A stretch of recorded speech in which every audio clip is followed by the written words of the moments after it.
Hey, and welcome to the Crew Podcast. We are the hottest podcast rocking right now.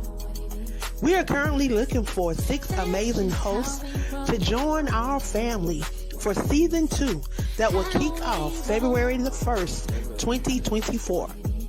If you're looking for an opportunity to allow your voice, your perspective, and your brand to be heard around the world and seen around the world, then join the Crew Podcast.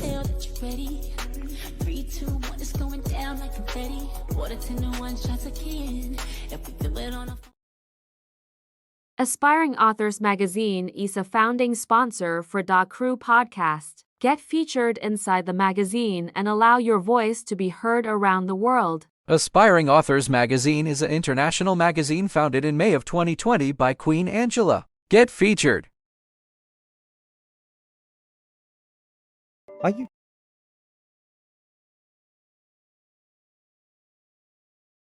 you tired of the burden of past financial mistakes weighing you down?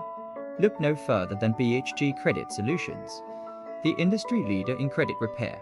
We understand the challenges you face: charge-offs, late payments, bankruptcy, and those daunting student loans, but don't let them define your financial future. Here at BHG Credit Solutions, we've got your back. Our team of dedicated professionals specializes in turning credit adversity into opportunity. We'll work tirelessly to dispute inaccuracies, negotiate with creditors, and to develop personalized strategies tailored to your unique situation. Our proven track record speaks for itself. Countless satisfied clients have seen their credit scores soar.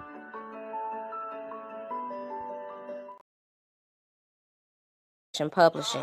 We are committed to helping our authors reach their goals and pursue their dreams of becoming published authors. We work closely with each author to ensure a successful publishing experience and dedicated to helping them tell their stories in the most impactful and meaningful ways. So stop procrastinating and let's get started with writing their book.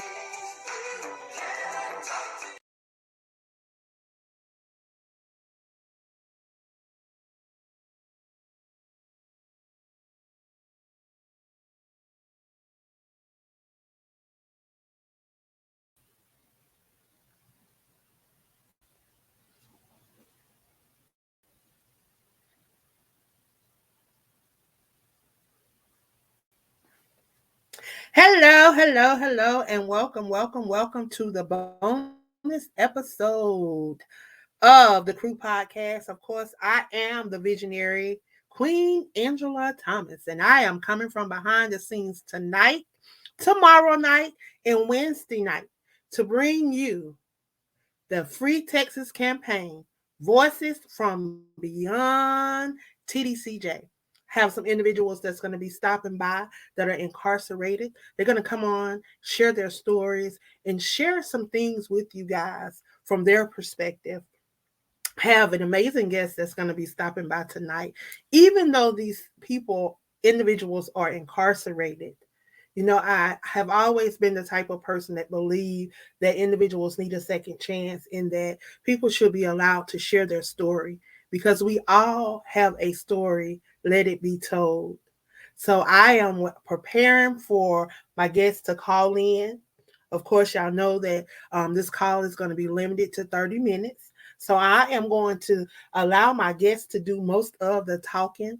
If you guys would, please share this out in your circle of influence. Y'all, I am trying to bring awareness to some of the corruption that is going on in the state of Texas.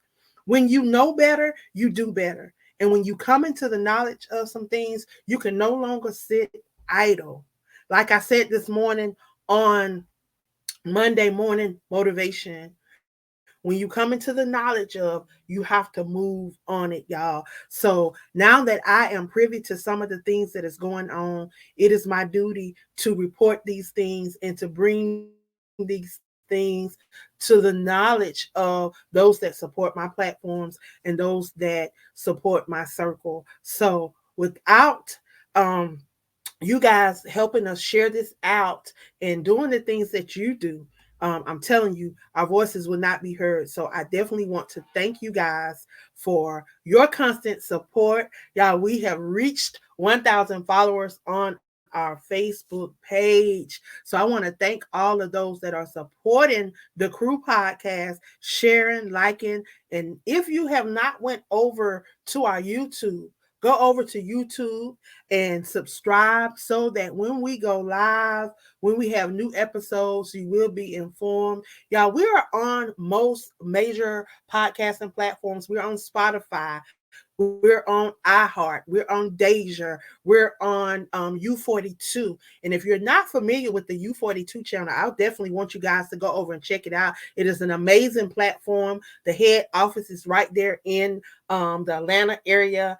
I tell you, it is a great opportunity for those that have music, those that do videos. If you like to just do videos with your camera, they have a section that is straight for mobile uploads. So it's a great platform. If you've not utilized that platform, I want you to go over and utilize that platform.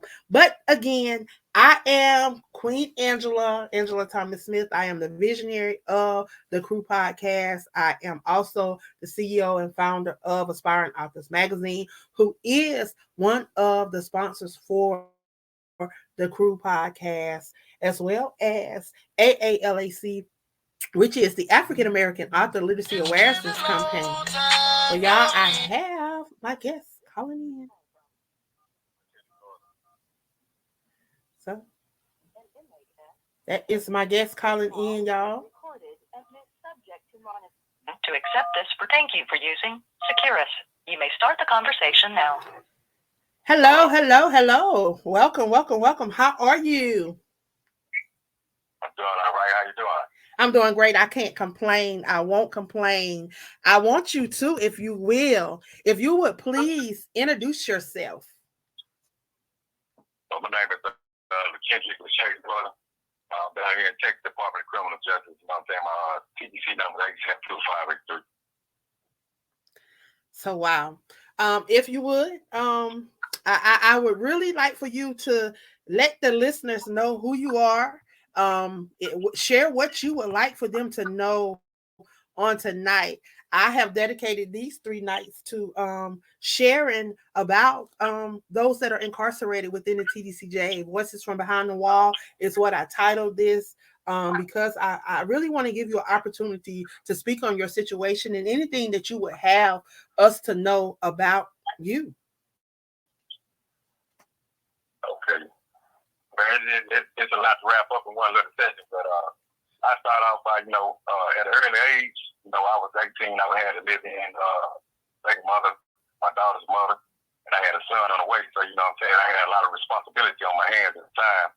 So, we was running behind on the rent and all that, and, like I said last time, they had did a division, they basically came in, took all our furniture and all that stuff there, and tried to compromise and rectify the situation, but at the same time, it was a lot of stuff that was done that should have been done. So, and then it went down there, but my charge is attempted capital murder, and that's not a good charge down here in Texas because it carries 99 life. You know what I'm saying? And by me being young, that was my first time ever being locked up. You know what I'm saying? In my entire life, so I was I was a typical kid out there, getting, little mischief here and there, but, nothing of this magnitude. But at the same time, things happen, over time, people change. So, but, I was indicted when I first got in the county. I had 2 attempted murder cases, from this charge right here, because 2 people were shot. So when 2 people shot, that charge carries through the 20, it's pretty much like aggravated assault or whatever, what you call it, you know what I'm saying? But at the time, down here in Texas, they so corrupt, you know what I'm saying? I didn't have an attorney for 7 days after I had, asked for an attorney. So I was up against that. Then they came re-indicted me, and I was convicted of the attempted capital murder. So, but in Texas, I'm thinking that, according to today's law, you're supposed to have the indictment dismissed. once you get indicted, dismissed, after you get re-indicted.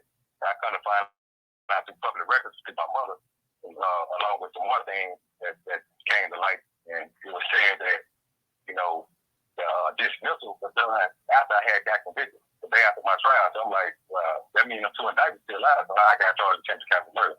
So it's a bunch of things that went on that shouldn't have went on, and you know, it's a lot of dealing down here in Texas with the parole system, you know, they accumulated down here, and they keep giving people set off, you know what I'm saying? Really, you got to make it fan for yourself, rehabilitate yourself, you know.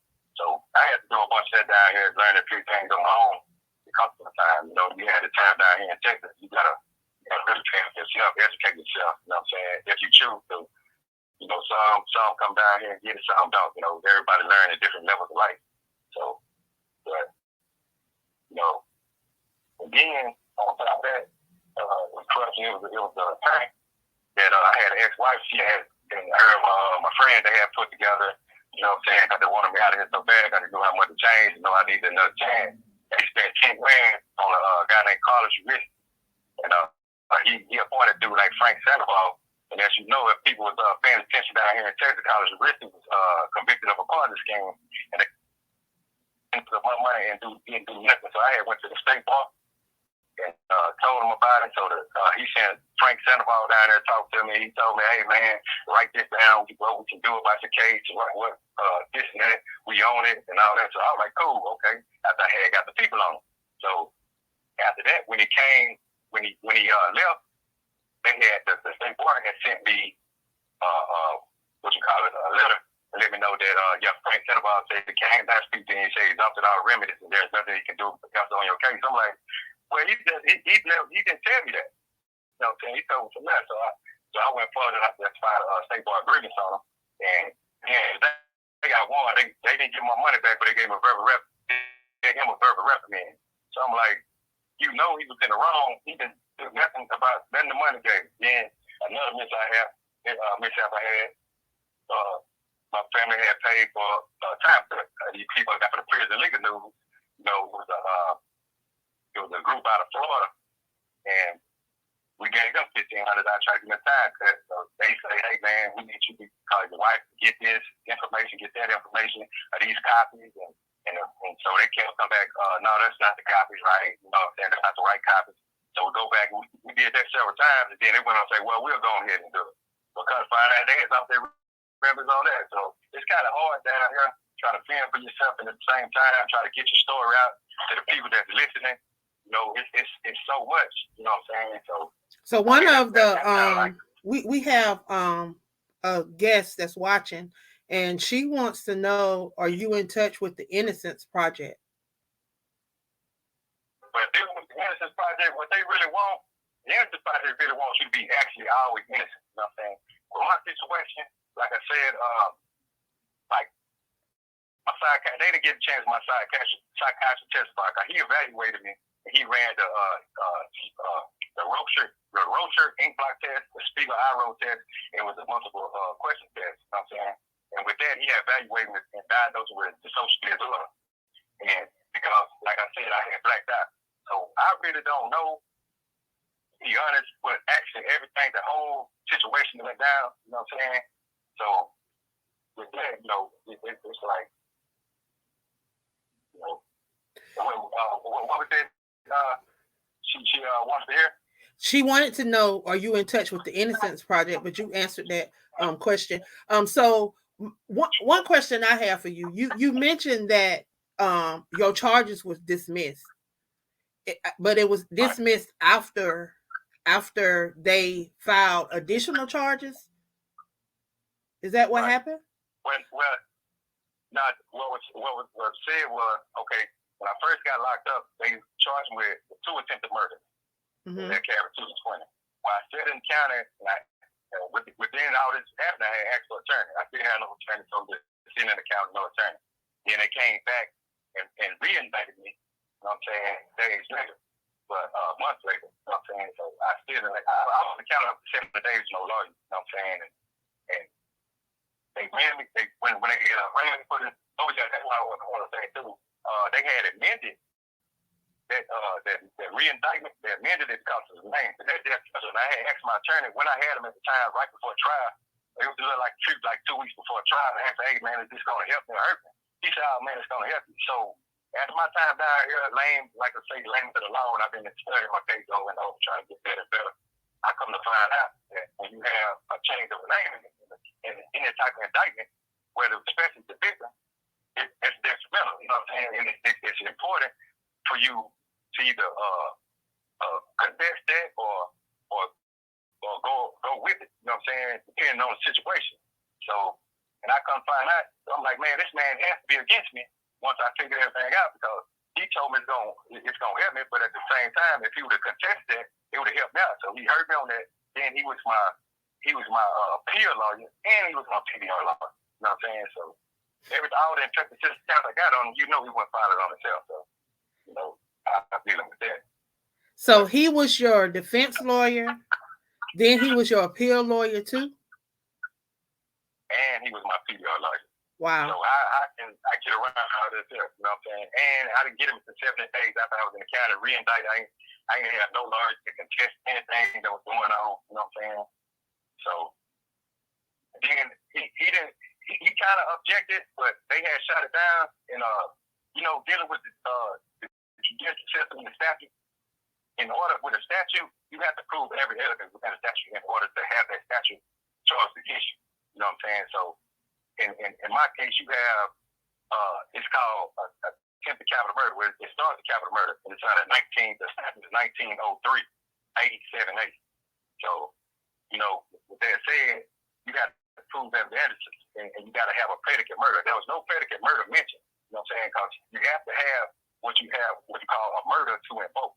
And when I mean by invoke, you got to have something like sparking, if you want to be in layman terms. You know what I'm saying? So with that, you got to have a predicate murder or activated element.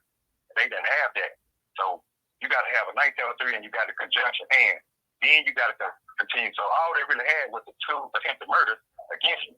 You know what I'm saying? And those are the factors that they add on the Section 7. You understand? So with that said, they don't have everything. And then with that you got to prove it. So in my trial, the prosecutors, they misled the jurors and made them seem like, hey man, you only need this, you only need that. They didn't tell them every instruction they needed to know what this statute consisted of. And I have like right here, what I'm going to read, this comes straight out of transcripts. And this is what the prosecutors had told the jurors. It said he didn't need anything. I want to repeat that. It said he didn't need anything to happen to accomplish the offense of attempted capital murder other than these two people to die. Well, I would like everybody to know that there was no death within this charge. And then it went on to say the evidence clearly showed he's guilty of attempted capital murder. And because he's guilty of attempted murder of two people, he's guilty of attempted capital murder. And that's all you have to consider at this point. Well, I'm like, how is that?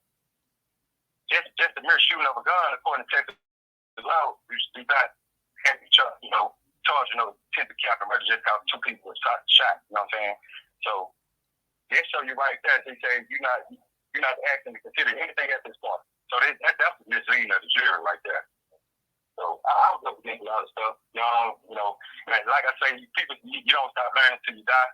So I'm still learning. I came a long way and breaking my case down and stuff. But at the same time, there's still much more to learn. But wow. And I'm listening to you, and my heart goes out to you because I am a survivor of domestic violence, and I was shot point blank range with a sawed-off shotgun. They originally charged my husband with attempted murder, but then as they started digging into the case and digging in, he eventually got off with I think it was I don't even remember what it was, but he ended up doing 18 months. It was pretty much the time he served in the county was pretty much what he did, and there was no more. So that is crazy. How long was you sentenced to? What what is my sentence? So I got a life sentence. They gave me like I say, originally my original charge it don't carry 220, and you know that like I say they was being vindictive, whatever. You know what I'm saying? You gotta have a gravamen. The gravamen is what you call what the charge consists of, as far as like how you get to that charge, and the gravamen of attempted capital murder or any type of murder, any type of charge is intentional and knowing. Okay, if I blacked out and I don't remember nothing, and I'm telling my lawyer this, and he getting this psychiatrist want to testify on my behalf. I mean, if I don't remember anything and I don't understand what's going on, the mental part that's going on at that time, if that's so, where's the tension and knowing that? And can you tell me how old you were again when this happened? I was 18 years old. See, I was young. I was fresh out of high school. Yeah, you was 18, and China. That's crazy because with all of the laws that they are passing now and all of the different discoveries and different cases that they have been, going over, they have said, I know in New York, they passed some statutes where if you were convicted of a crime, because there's some individuals that were convicted of murder charges, where they got them when they were 18, they're serving time. They actually got their case backed up. I think this guy said he was given back 44 years and he was able to come home after they changed that law and re-looked at these different cases. But they're saying that until age 21 or 25, you're not able to really conceptualize what is going on because of the frontal lobe. And it's been proven. They have tested and proven that. So for them to to change your from 2 to 20 and give you life, that was just crazy, and nobody lost their life. Well, with that law up in Texas, the difference down here, like I agree with you because the experiment they did with that, the science they did behind it, say the prefrontal cortex of the brain is not developed in the male until you're like 25. So in my mind, you letting people out there at this time, you got all these mass shootings going on that they trying to say my cases about, and I'm not no mass shooter, you know what I'm saying? With that, you let them buy them guns at 21, 18, shotguns, you know what I'm saying? But you starting down here in Texas at 17 and under. You have to be 17 and under if that law what they wanted to pass, they still haven't even passed that for them. You know what I'm saying? That's with the juvenile law. You know what I'm saying? So in my mind, I felt at least 21, you raised to 21 years old, where the average person, a lot of out there, we didn't have a lot of guidance, you know what I'm saying? We had guidance, but, a lot of, was against a lot of stuff, and we took our own route and roads in life. But it's a time in life where people can change, transform, into something better, growing from a boy to a man and have a better character, and they actually start to a better opportunity. So with that said, I don't understand how they can come with these laws in these other states and Texas don't recognize it. It's like they got their own separate entities down here where they do what they want to do, basically. You know what I'm saying? Because another thing in my case, during public records, my mom discovered when I read in reports, you have witnesses that my lawyer never found out about them, the prosecutor never said anything about them, but it was a guy that was in the apartment complex, and he said he seen the suspect get away in a blue van. Like I said, I had a white Oldsmobile. You know what I'm saying? And then you had one of the victims that was in the hospital. You know what I'm saying? And they brought the what you call the photo lineup, and it's a question mark. My lawyer he did do that in court. He did say that the person wasn't even sure who I was, and they put the question, is that him? And then on top of that, neither victim never said they seen anyone shoot the gun. They didn't see who fired the gun. So I'm like, and another thing, they never made a statement. And like I said before, the only statement they made was to Carl Wilkinson. That was one of the victims' civil lawyers, which sued the apartment complex, and the apartment complex at the end sued me. You know what I'm saying? So it was, like I said, it was a lot of ulterior motives set behind everything. Even though it's an event that I'm not condoning. I'm not saying I'm going for it. It was the right thing and nothing like that. You know what I'm saying? I'm just saying I was just fending for my own family, you know. And like I say I'm guilty. You know what I'm saying? They wouldn't let the psychiatrist testify. Say who knows? You know, I don't know. Like I said, I blacked out. So I'm just gonna accept the consequences of how it is. But at the same time, I just want everybody to know this was a blessing and a curse. I look at it like that because I was young, you know, and you know I could still be out there, like you say, I could be out there and get something like that. I didn't have a lot of people out there that I know, that I love, friends, you know what I'm saying, that suck them to the streets. So, but I came down here and rehabilitate myself, baby, you know what I'm saying, with a little philosophy, psychology, sociology, history, you know, real estate, financial, you know, getting a little financial leadership, you know what I'm saying, maybe help myself. So once I get out here, I can be a better person in society and be out and come back and correct anything that I have did over my good life. You know what I'm saying? And like you say, you was a victim of domestic violence. And I want to do something too, according to that, you know, with a non-profit called Last Breed, living a social triumph, thanks to reaching action, evolution, and dream. And it's gonna get to the core of what the youth can come up and realize, you know, different things, and they can get taught on different levels. And you know, with the male and the female, they can learn that, you know what I'm saying, it's about love. It's not about anything about violence or anything like that. And it's unfortunate that you had to go through that. You know what I'm saying? So, you know, at the end of the day, everything comes together. Right.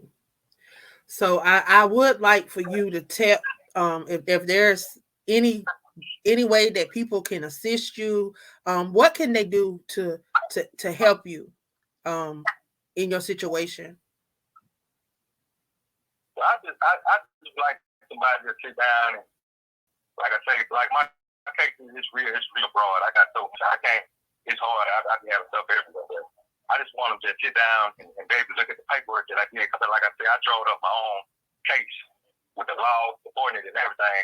And I just want them to be able to look at it and just see that I deserve another chance. And they can see that the corruption of the system, you know, maybe something to the, you know, the incarceration that I'm up against with the life sentence I have. You know what I'm saying? So, you know, and you know, with the in my mind, I have to do 30 years before I come up. I'm 26 years in. I got 4 years to come up. But it's not even guaranteed that I get out then. You know what I'm saying? It's what it is. It's like you just come up. Northern. She's an extra there. When you come up, it's not guaranteed to get parole in. So they getting us on a double standard. Wow.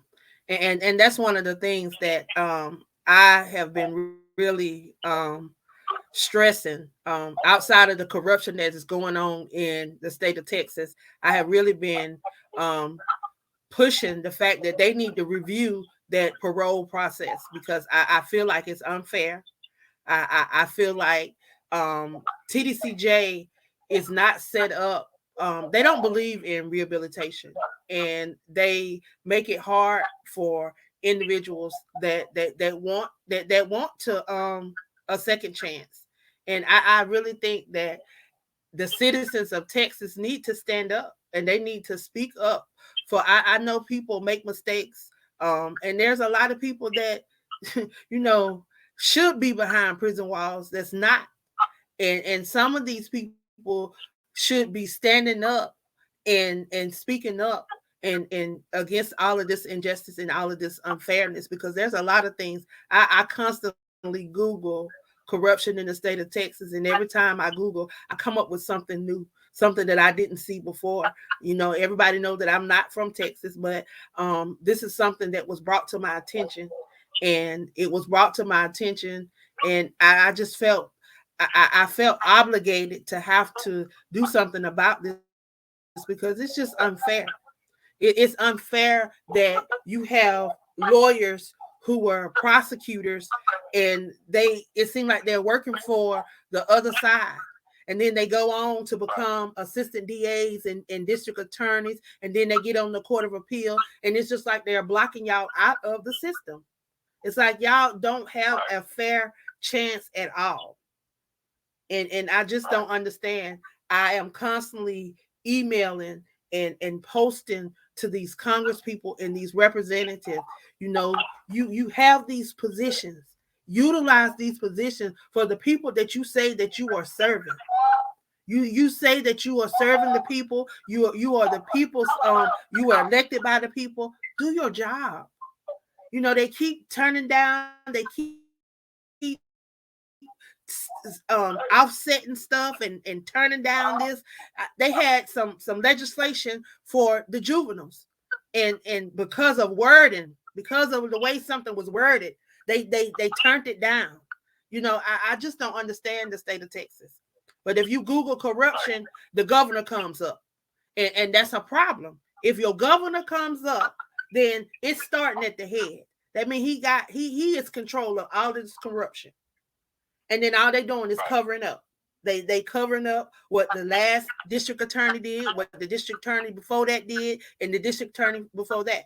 And when I say I am calling for the DOJ, the Department of Justice, to come in and investigate, because they need somebody outside, someone that does not have a vested interest, to come into the state of Texas and go through the state of Texas upside down. I mean, they need to cross every T and dot every I until they figure out where all this corruption is and get rid of these people. These people need to be held accountable for the lives that they have impacted and the lives that they have changed, because these people's lives have been changed. You can't take back 20, 30, 40 years that you've taken from people for being wrongfully and overly incarcerated. It is sad. And it is affecting our brown people. These are the majority of the people. I look at all of the statistics. I look at a lot of the things that is happening in the state of Texas, and it's affecting our brown people. The Mexicans and the brown people are who it's affecting. And it's sad. But before we close, before time run out, I definitely want you to share some of the things that you are doing, because you are not allowing what the position that you're in to stop you. You are still trying to make a difference. You are still trying to be that change that you want to see in this world. And I want people to know what you're doing and what you hope to do in the near future. So share that if you would. Well, like I say, I'm a author. I wrote several books up and down here. I have two that's copyrighted at the time, Born from the Streets, and I have Flowers of Eden. I also have what you call like an espionage type. So I'm kind of diverse on the writing. I don't subject myself just to urban. I venture down into like the mainstream. I got several things around flavor, blood. I got several screenplays that I'm working on. I'm studying on that more if I can get it right first time. And like I said, I want to do this nonprofit. I have a clothing line I did, or I have drawn up. I have several. I got several things I got up for playing. But the main thing is try to get out there and have impact on society, where the kids that's coming up, the way I came up, and the conditions and environment that I live in, and the people live in out there. That's that we in impoverished, or it's not at the best standards that everybody else can go through our circumstances, that they can have a better chance to have somebody to be out there and show them a better way. So there's a lot of things I want to do with that, and things like that. So yeah, I have several things working on there. Pretty soon I have two of my novels coming out. Hopefully, if everything goes well, I have them coming out and they maybe check them out. Well, again, I appreciate you for sharing your story, and we're definitely going to keep you lifted in our prayers.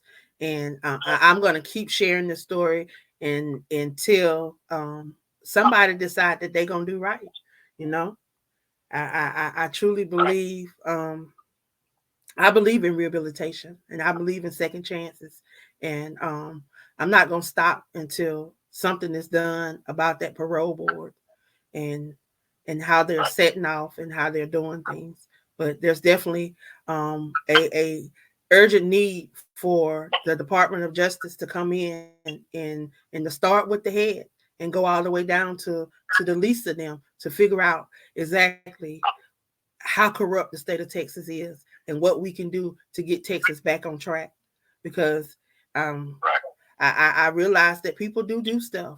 And we not saying that we don't want people to, pay for the crimes that they do, but some of the things and how they get these convictions, it is not acceptable. You don't ruin people's lives just to make yourself look good, and to move up in the corporate ladder, to move up in the politics or whatever they want to call it. It's all about $1 to them, but you can't ruin people's lives about $1. And that's what I'm trying to get them to understand. So I thank you for your willingness to share. I thank you for your transparency. I thank you for being the change that you want to see in this world, and for being a voice. So thank you. Is there anything else that you would like to share before we end this call on tonight? I just want to just let everybody know that it's fine in your heart. Just know that everybody down here, it's not the people you think is right. Just through circumstantial evidence and stuff like that, and the circumstances went through. So I think everybody deserves a second chance to come out, saying, and be a better person they were before. So that's pretty much what I'm saying. Just put out there. Well, again, I thank you. And anytime you feel the urge to come on and share, you know how to get in contact with me, and I'm always here. Know that I'm gonna be I'm rooting for you. I'm pulling for you, and I'm gonna do what I can do to keep your story out here so that people can get a whiff of it. You stay encouraged. I thank you for the opportunity. No problem. You stay encouraged. Thank you for the opportunity. Right. Okay. Talk to you soon. See y'all later. All right. The caller has hung up. Well, I want to thank you guys for tuning in tonight. If there's anything that you have heard, if you are in the state of Texas, if you have any legal know-hows, you are connected to any organizations that can help, there's many more just like LaKendrick. There's over 35 individuals that I am working with right now in TDCJ that have similar stories where they have been wrongfully incarcerated or overly incarcerated, where they have changed their indictment, they've changed their whatever it is. But you can see the holes. You can see how they flip-flop the laws to do whatever they want to do. It is not fair, and it needs to be something done about it. So again, if you're out there, you're connected to any organizations, anything that can help these individuals. I tell you, I have 35 of them over here on the list that I've been helping, that I'm in contact with, that I write, and that I'm trying to share their stories. Again, I want to thank you guys for tuning in on tonight. If you would, please share this in your circle of influence. Going to be putting up some reels, going to be putting up some information about this. But y'all, this is an ongoing problem. You will hear me talking about it again on tomorrow. We're going to have some more individuals stop by on tomorrow, and then we'll have some more stop by on Wednesday. If you missed my show this morning, I talked about some things that need to be done in the state of Texas. But I want to thank you guys for tuning in. I am the queen of collaboration, Angela Thomas Smith. I'm the visionary here at the Crew Podcast, the founder of AALAC and Aspiring Authors Magazine. We are the change that we desire to see in this world. We are the voice for those that think that they may not have a voice. So if you're out there, if you have a story, if you have something that you would like to share, if you have a message that you would like to share with the world, we are currently looking for 6 new hosts to join us in season 2 that will kick off in February. If you're interested in being a part of the Crew Podcast, reach out to me, Apostle Tamala, or one of these amazing hosts, and they can get you in contact with me so that we can go ahead and get you on the roster. There is a fee, a $199 fee that can be broken up into payments, but it will cover you for the entire 2024. There will be training the entire month of January, and I will do one-on-ones when necessary. So please, if you're out there and you want to be a voice, allow your voice to speak on the Crew Podcast. Join our family of hosts. Again, I am the queen, the visionary of the Crew Podcast, and it has indeed been an honor and a privilege to be before you guys. Y'all have a great night, and I will see y'all back here tomorrow night, same time, same place.